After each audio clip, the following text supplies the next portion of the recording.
Okay, Tony, so we're here in Freetown, Sierra Leone, a place I've been based the last 3.5 years, working for the Tony Blair Institute. And it's a country that you've got a sort of long-standing connection with. Obviously, the Institute's been working here for almost 10 years now. And it was one of the first countries, actually, that you came to start working on effective governance in Africa. And you even were made a traditional chief here in Sierra Leone. So my first question is, what is it like being a chief in Sierra Leone, and what's your experience been over these years? There is actually a really crazy picture of me in the full Paramount Chief,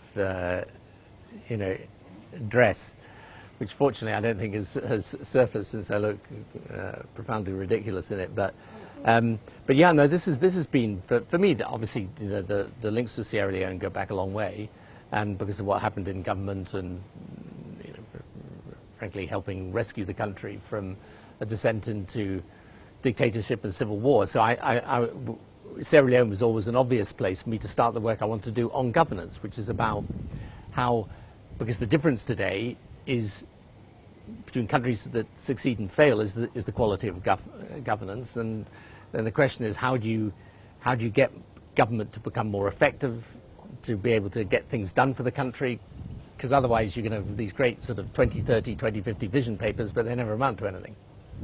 And I mean, it's been almost 10 years of this sort of engagement. And what are some examples, I guess, of what's been positive about that experience and the progress that you've seen in that time?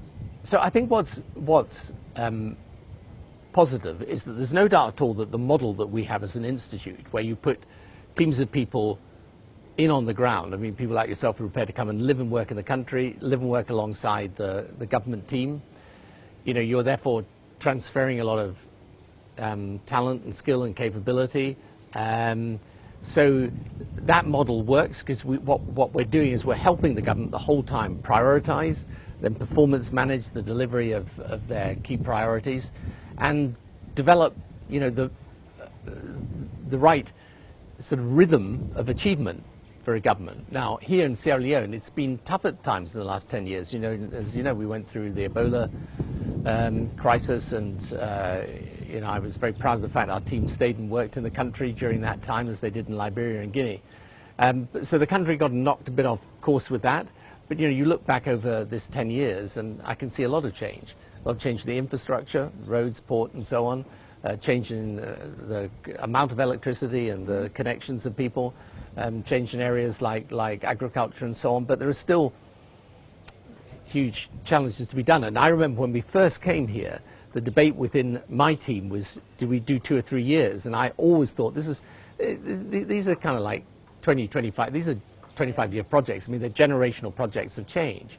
But the whole point, given this was a country, 20 years ago in a state of civil war, the whole point about this is, you make progress over time, and that is translated into benefits in the lives of people, and in lives saved, actually. And here, I mean, you mentioned that disruption from Ebola, for example, and we have elections, of course, coming up in Sierra Leone soon, in March next year. We're also in the region, we're waiting for the presidential runoff to be set in Liberia. We've seen the historic election outcome in the Gambia, where we've just been earlier this week. And, we've got new presidents, taking up power in those countries.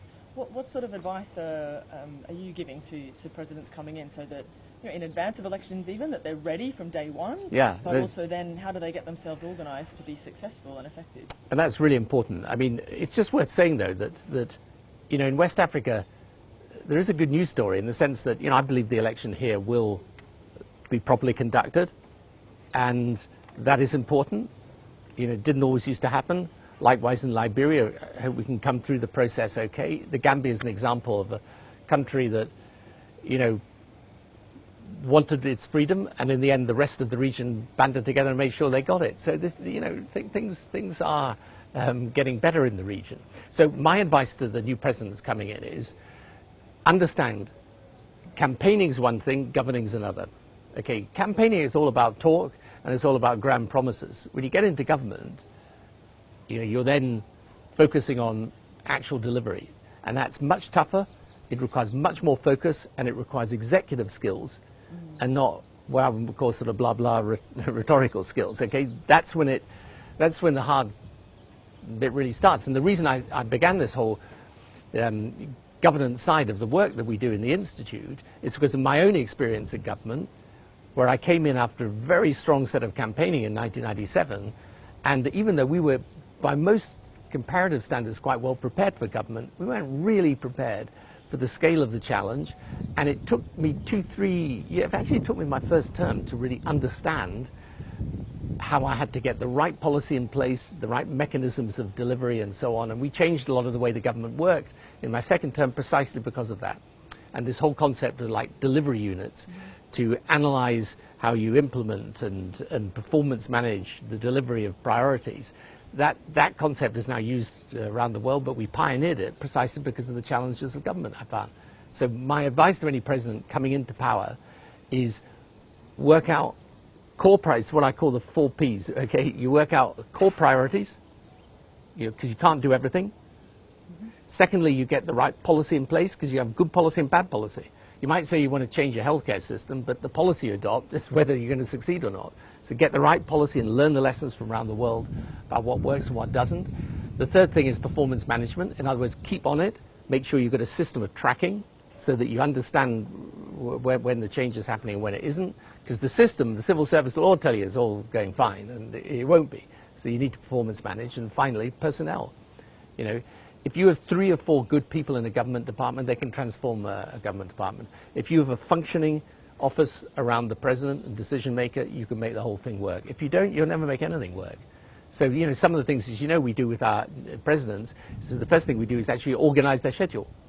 You know, I was talking to the president of the Gambia a couple of days ago, and he was telling me that they took that advice, and as a result, he actually has time to think and, you know, can things, and isn't in meetings until early in the morning, until late at night, just talking. Exactly. No, and there seems to be more and more recognition of the value of these sort of nuts and bolts, actually, of just how you organise yourself to be effective, and let alone organising, you know, your wider government. So much so, I think we've seen a lot of demand for our services, if you like, of the Tony Blair. Yeah, we're in 12 countries now. We could be, frankly, in double that number. It's just a question of getting the resource together. And also, by the way, the other thing, the biggest compliment to what we're doing is that you've got a lot of other institutions and private sector companies now trying to offer the same service. So we must be doing something right. Yes, indeed. And we've seen a lot of growth here in the West Africa region this year with 4 new projects for us. And I'm interested to hear, you know, we've been travelling around the region this week. You've also been in the region several times throughout the year, helping us set up these new projects. What are some of the common sort of themes, if you like, that come out that you see when you visit these countries and meet with the presidents and governments there about, you know, what it is, what are the sort of common challenges that they're trying to overcome and that we're supporting them? I think there's very, very common challenges, and one of the things I'd like to do in time is to develop inside the Institute the ability to say, look, on, for example, electricity generation and distribution connection, what is it that is now clear that works? Okay, how do you put the financing together for power generation projects? Off-grid is now a very, very common thing. So in rural areas, because of solar technology, you don't have to connect people to a grid, which can be incredibly expensive to do in these remote rural areas. But what are the best technologies that are really working in this area? So infrastructure, electricity, roads. If you have the infrastructure, you know, you can do most things. You know, nowadays, because of technology, if you don't have electricity, then you got nothing. I think there are very basic things around agriculture.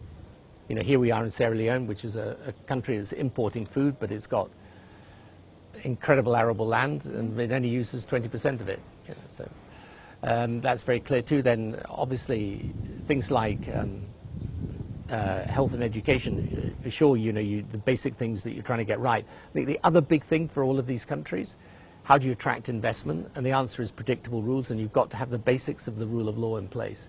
And many of these countries don't yet, and they need that. So the challenges are very, very common, I think. And, you know, always the difficulty is, I think what you have to do in most of these countries is pretty obvious.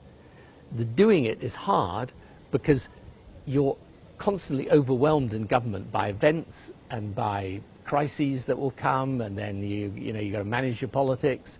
And so creating the space to think through the right answer and then creating the mechanisms to deliver it, these are the challenges absolutely common to all the presidents we work with. And I think this is another theme.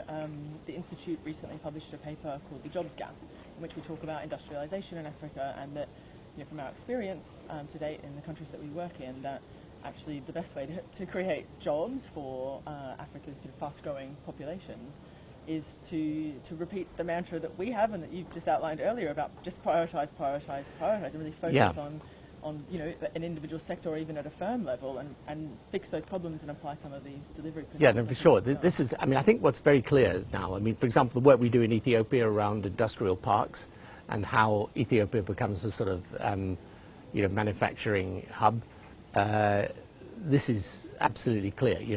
By doing that, they're creating tens of thousands of jobs for their people, and they're obviously creating wealth for the country.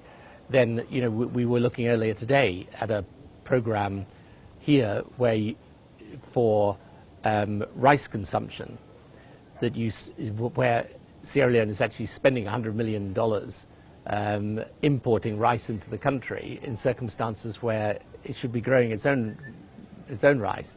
And so sort of import substitution, and as we saw, what we've done there is use the army, which is a major purchaser of rice, in order to enter into contracts with smallholders and others. So that means that they then have got, they've got jobs, they've got the possibility of expanding their business, and the country isn't bleeding reserves, which it needs.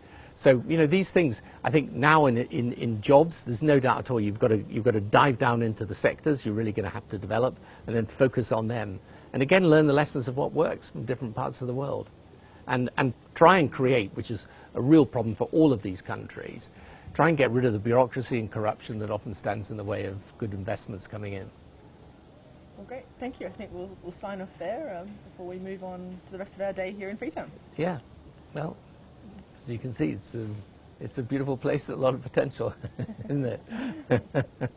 But we're fed up with potential. We want reality. Yeah, indeed. Okay, thanks. Thank you.